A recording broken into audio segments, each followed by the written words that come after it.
Do you want to bust your sales quota? Do you want to join the ranks of top 1% sellers? The Top 1% Sellers podcast gives you the insights and the tools to help you achieve your sales greatness. The podcast features sales and services professionals, leaders, and experts to give you the edge you're looking for. Here's your host, Seddeek.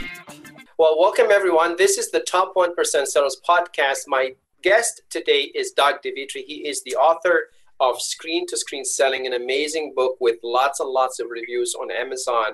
So many people like this book. You need to get a copy if you are in sales and you want to save yourself a lot of time and make a difference in your selling techniques and reach to your customers, no matter what the differences between you and them are, geography, time. This book is going to be an amazing tool, and Doug will be sharing with you his own insights live. But again, I'm saying make sure you get a copy of the book. Doug, it is amazing to have you here. Welcome. Thanks very much, Ash. I appreciate having me on. Wonderful. You know, I was looking at the statistics for the adoption so far for video conferencing, and I was amazed. We still are really struggling uphill in a lot of organizations, in a lot of sales organizations, really trying to get them to change the culture and understand that using video conferencing and screen-to-screen selling is going to be a game changer for them. Why are people not really adopting this as fast as we would imagine with everything that's available today? Look, everyone's got an excuse. You know, the internet doesn't work. My client doesn't have the right software. It doesn't work when I want it to. You know, there's all these different excuses that we can put it on. And the reality is it's not so much tech being the issue, because the tech has gotten significantly better. The internet connections have gotten significantly better, that we still haven't developed the skills and the resourcefulness for it to make it work. Yes, yes. You know what I mean? I mean, how many people do you know have a webcam or that have a computer that has a webcam attached to it?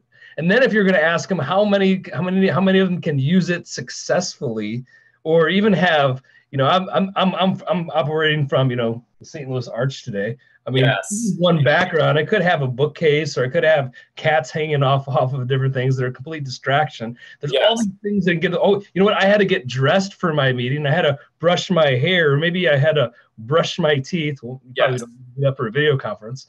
But there's a lot more things you have to do rather than just pick up the phone and make a connection. Yes, so exactly. As we as kind of as a society get more accustomed to having these video conversations, a good thing Facebook Live has come out, because there's a higher adoption rate with that. But once we, you know, that's for awareness. But when it comes down to conversion and demonstrating expertise on a one-on-one environment, boy, we have ways to be able to do that like we never have before. Yes, and I think that's that opportunity, and I think a lot of the fact that we're speaking to top sellers, I know these people are hustling. If it's going to take them a phone call, they're going to make the phone call. If it's getting in front of camera, getting on the airplane, nothing stops them.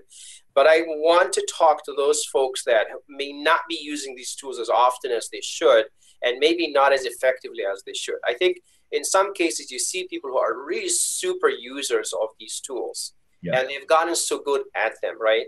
And I'd love for us to maybe bring to attention and highlight the top things that the top sellers will do when they use these face-to-face, you know, screen-to-screen actually communications. You know, how do you think top sellers who use screen-to-screen selling get prepared, as you were talking earlier, and then we'll then jump into what happens during the meeting itself?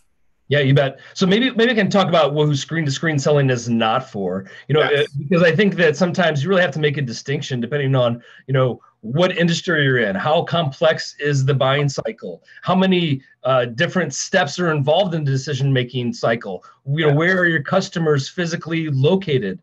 In my opinion, screen-to-screen selling benefits the complex decision-making cycle that revolves a series of meetings over time that can't be done realistically by hopping on an airplane wherever you go.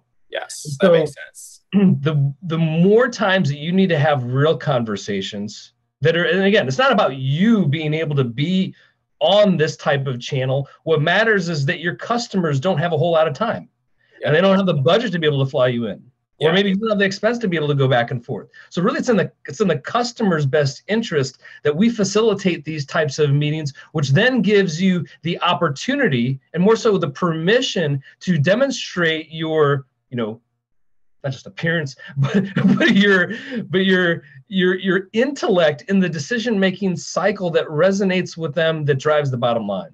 Yes. I love what you said, because it's almost like you're cutting a lot of excuses also out the way when you're dealing with the customer. If the customer is saying, I'm not going to be there, we're not going to be there, but you want to make sure this deal keeps moving forward, then you basically then introduce technology. And to your point, maybe it's in the best interest of the customer if the solution you're selling is something that they need to have inside the company as soon as possible, right? That's a very good point. So how can they uncover that? I mean, when it becomes obvious that this is the best thing that can happen for the deal? Yeah, so again, it all depends on the type of transaction. It all depends on the different channels that lead to this type of, let's say, conversation or your traditional appointment, right? Yes. So it's very basic. It could be a lead that you get off of your website, or it could be a lead that's initiated by an online chat form that then piques enough interest to have a phone conversation. Well, depending on the customer, we can then integrate the technology at the right time. And a mistake that I know a lot of folks make is try to integrate the technology too quickly. Yeah. Or they try to force the technology into a customer that frankly doesn't have it, doesn't want it. Now, right. You know what I mean? Like if you have a more traditional customer that just wants to do business over the phone, you can't force them to do a video conference, especially when they don't have the right setup, or that you have not developed a significant enough relationship or trust for them to even click on the join meeting link. Yes, that's a very good point. Yes, because I've seen this happen even with me trying to schedule some meetings with people. If the relationship is very early, may or may not be the best thing to do, because they feel that the video conference is much more closer conversation, right? Yeah. The fact that you're going to get to see them, they're going to get to see you, whereas on a phone call, it doesn't matter what the optics are, right? For them and for you. So it may be more of a cascade of touch points until you feel that's the right time for me to say, this is more of a video conversation. We'll be able to see each other and get an introduction happening that way. That's a very good point. And then when we think about, let's say the conversation is going to be a screen-to-screen conversation, what are the things that you've seen people do really well in order to prepare for such a conversation? Well, I want to say that probably 50% of the work is doing the prep work before the conversation. Yes. Right. And that also means is having the right visuals, because again, this is more of a visual conversation than it is over the phone. Over the phone, I have to maybe tell you to go to a website, and I have to, you have to be able to type it in, and maybe we're not on the same webpage, or maybe you're up and I'm down, or you're down and I'm up, and nobody knows where we're. So exactly. Part of the preparation is sometimes pulling up the visuals, whether it's I'm not a big fan of PowerPoint slides in a linear format. Yes. In the book, I talk about visual frames and how to insert them into the right part of the conversation at the right time to show opportunities or to be able to create value together. Yeah.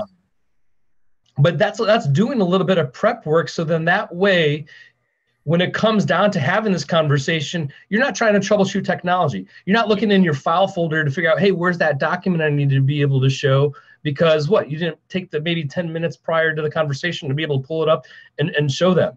Yes. Load it up already. Yeah.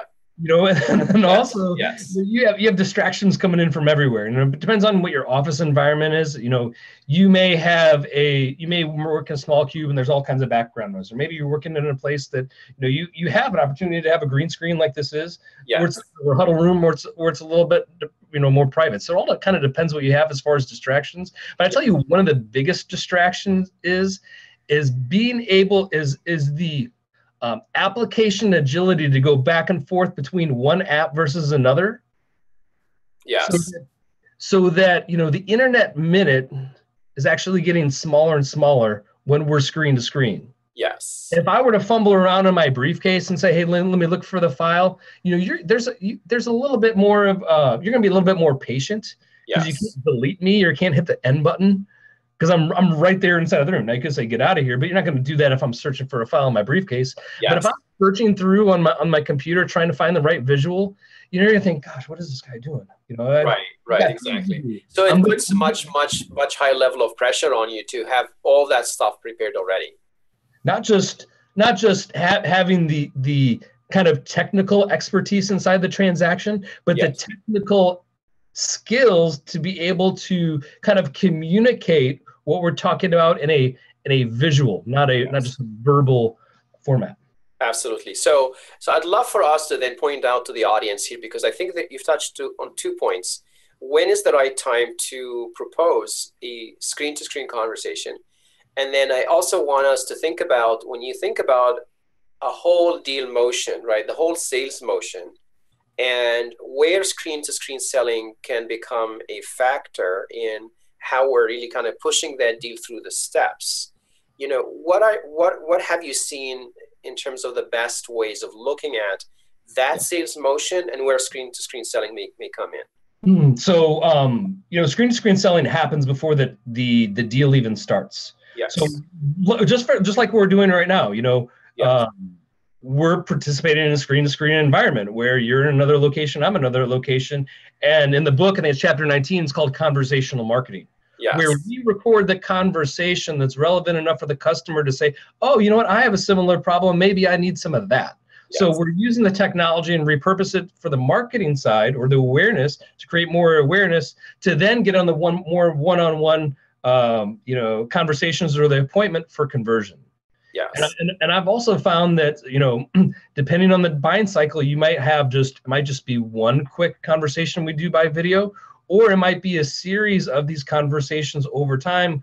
Why? Because maybe for the timing to approve isn't right. Maybe they don't have the budget right now. Maybe they need to invite other stakeholders in. There's been situations where sometimes the decision-making body meets face-to-face inside of a room, but then they pull in me as the expert to appear on their flat screen television or on their projection screen. And so now I'm talking to them screen to screen inside of their environment. And I have to have not just the expertise to know what I'm talking about, but the skills to be able to facilitate a meeting without physically being there, to be able to pull out all of the objections that are going to be presented ahead of time. I have to have the skills to be able to ask the questions to create the value on their terms, not what I think that it is, but when they say what the value is, boy, it's like, well, what do we do next? How where do we sign?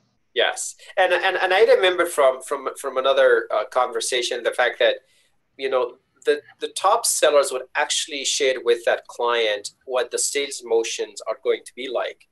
So to your point, if they're going to have 3 screen-to-screen meetings and then 2 face-to-face meetings, they try to kind of orient the customer's mind to how this process is going to flow. So there's a lot of setup that happens in their own mind, how things are going to go on this deal with Doug. And I think a lot of people listening, they work on multi-million-dollar deals. So you're absolutely right. There will be a series of these meetings that are going to be happening.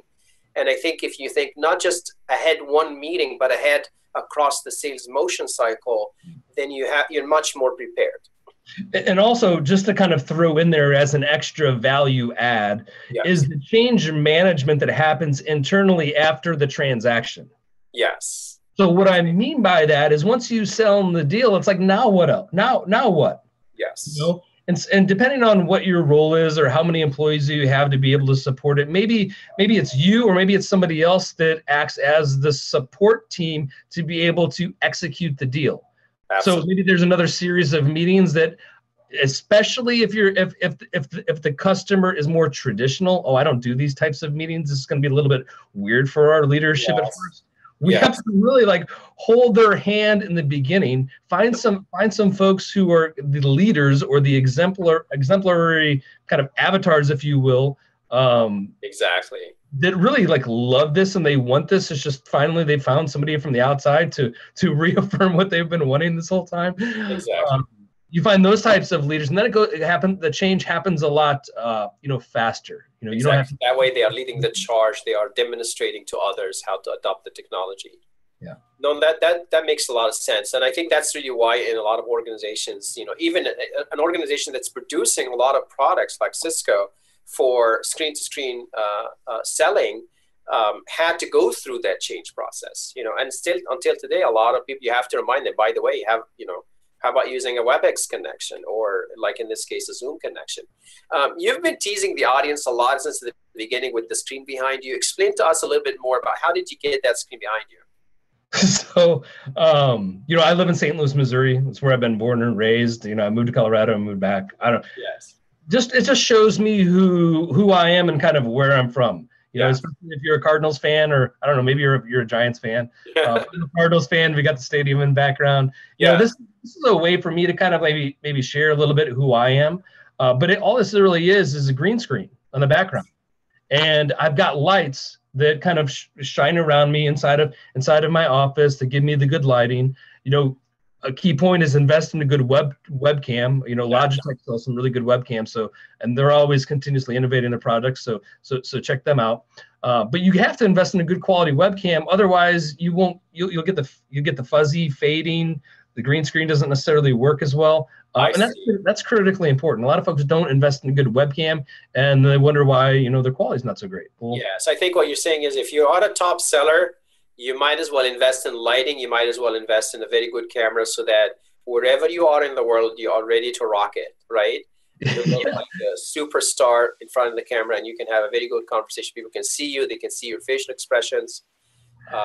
And I know in this case, you're using Zoom, and it has this feature, correct? Are you aware of any other product on the market that allows you to do the green screen behind you? Not yet. And I just switched my background, because if I'm working with a Kansas City client, I'm going to pull Kansas City in the background and say, hey, by the way, I'm there, but I'm really not. It's just a way of developing rapport for them. Or if we're talking about the future, I'm going to say, hey, everybody, where are we really headed here? And how can we make the between, the human connection and automation? Yes, that's fantastic. And actually, that's a very nice segue, because I'd love for you to give us a few examples of clients, where were they at when you stepped in, and how did you structure the engagement with them to kind of lead them down that path of screen selling? It's interesting, Ash. I've never been a technology guy. I just fell into technology because I was good at explaining it, or I was good at doing things different, like this. Yes. And a lot of folks come to me because they want the latest technology, or they want to be more productive. But when I put on my consultant hat and I'm asking, what are some of the issues? It's not technology, or it's not video conference, or it's not screen share. There are deeper issues that maybe the video conference would support it, but there's actually, bigger problems. Yes. I always like to give the example of working with a Wyoming Realtors group. They're great people. Yes. They're absolutely passionate about what they're doing. But their CEO a couple of years ago came to me and said, we're not productive. We're not getting things done. We only meet twice a year to make decisions, and even then, when we meet, we can never come to a consensus. Yes. We have to pay for a board of directors to be able to travel in. Keep in mind, the board, they had I think 56 or 58 on their board of directors and 26 on their executive team. I mean, there was a lot of things that had to be done. Yes. And so we looked at it from a process base, because I'm really a process based consultant who really leverages technology in a way that other people don't. Yeah. What ended up happening is we reduced their governance structure significantly, that not only decreased travel time, but when they had meetings, they were actually productive and didn't have, They get some decisions made. Yeah, actually got things done. Yeah. And with as fast as technology and trends are moving, I mean, that's where if companies are not working in an agile environment, they're going to get passed up, or they're going to be, gobbled up by somebody who does embrace it. So that's just kind of something to think about, as far as it's not even a trend. It's like Guy Kawasaki says, the future is here already, but most people haven't realized it yet. Yeah. We got to get on board with process and then use tech, not tech. We got all this great tech. How do we make it work? That's not the way that this works. So in that case, then a lot of the time when you're working with clients, you're actually working on the behind the scene issues, the culture issues, the organizational design, how they are structured, how do they make decisions, and then how technology fits into the conversation. Yeah, and just from a sales component, or maybe it's a marketing, or maybe it's talent development. So there's just skills that we've got to be able to develop. Training's the last thing that you invest in.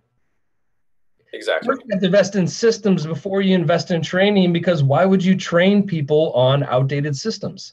And a lot of organizations are working with outdated systems that don't integrate with one another, which is kind of root cause to the amount of rework that has to happen inside of the transaction, which only, they have to get trained on to be able to work inside of a broken environment. That just doesn't that just doesn't work. So I always like to look at, actually it's people first, systems, process, policies, resources, training last. Exactly.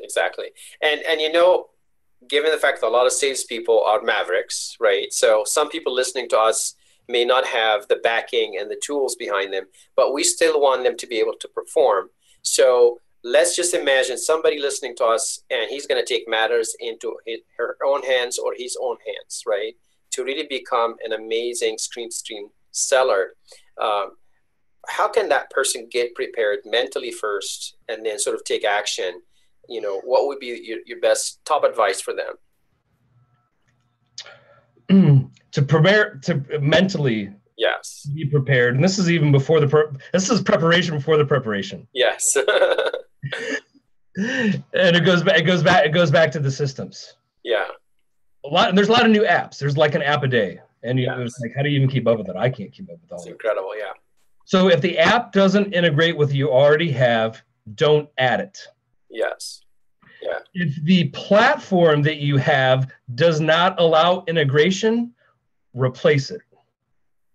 Yes. So what that means is we have to find really the best platform now, if that's Salesforce, great, or if that's, on the low end, if you're small business and you're using a tool like Contactually, great. Well, what integrates with that so I don't have to, put all these things together? Google has a great suite of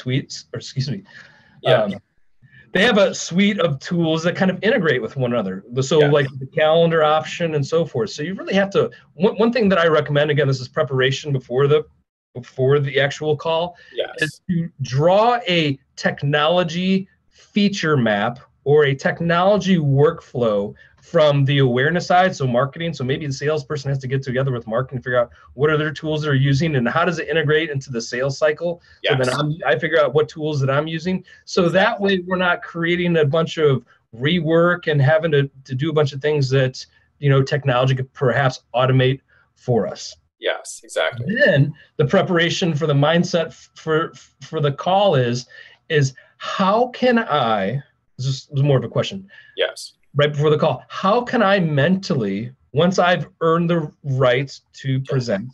Yes. Right now we're having the conversation, but the next step is how have I, or maybe when have I earned the right to intellectually ask the question for the pain points to build the value proposition enough for them to say yes. Yes. So painting the picture is what slides, not 60 slides in 60 minutes. Right.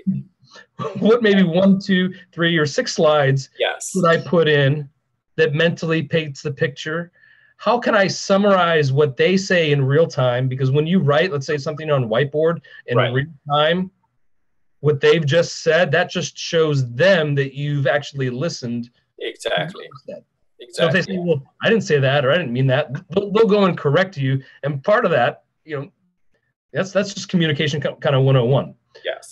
So once you've mentally kind of created that picture, then it moves you to the next step, whether that's having another appointment, getting another decision maker to hop on board, do a little bit of more research, whatever that is to move you towards the next step. Absolutely. Because I think most of us have seen, once you have this screen-to-screen call, a chunk of that time is going to go for people having difficulty coming in or having difficulty finding the document. So you might as well then prepare for much less time than what you think, and then a much different format in presenting the information that you would normally do in a face-to-face meeting. So to your point, you have to sort of figure out what that storyline is, and maybe the storyline is one chart or one slide that you could use, or a screen share that can help you tell the story much more quickly. Yeah. So that's a very good point, because it really presents a challenge, especially from a note-taking, summarizing, and feedback to the audience, whether or not you've captured everything they've said. So I think that's really where the masterful sellers will be conscious of the tool and its limitations, and then be able to you really get that sales conversation, decision making step that he's having with the client done. No, that's fantastic. Now, when you're working with clients, then how do they typically engage with you? What are the different formats you've seen happen? Yeah, so from an entry point really is a lot of folks hear me talk at a conference or at a seminar, and they say, well, I want to know a little bit more about that. And rather, this is what I used to say is, okay, let's meet, and here's 100 things you could do, and then once you do them, good luck. Yes.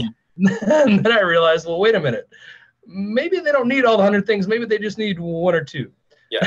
So I've really taken a consultative approach to this, and I have a multitude of assessments. Yes. Not just out of the box, is I'll go through and I'll customize based off of their talent pool, based upon their existing systems, based upon their existing process or customers that they serve, yes, the members they serve, is what questions can I ask to be able to find the deeper root cause, or maybe the biggest strategic lever that impacts multiple business outcomes, not just one. So example of multiple business outcomes would be, increase more sales, more transactions, or maybe it's sales volume per transaction, or maybe it's customer retention because we're developing better relationships, or maybe it's faster onboarding because now we have better ways of being able to explain things to our employees, or maybe it's decreased customer response time because rather than picking up the phone call, now we got push button video conference so we can see each other face to face to be able to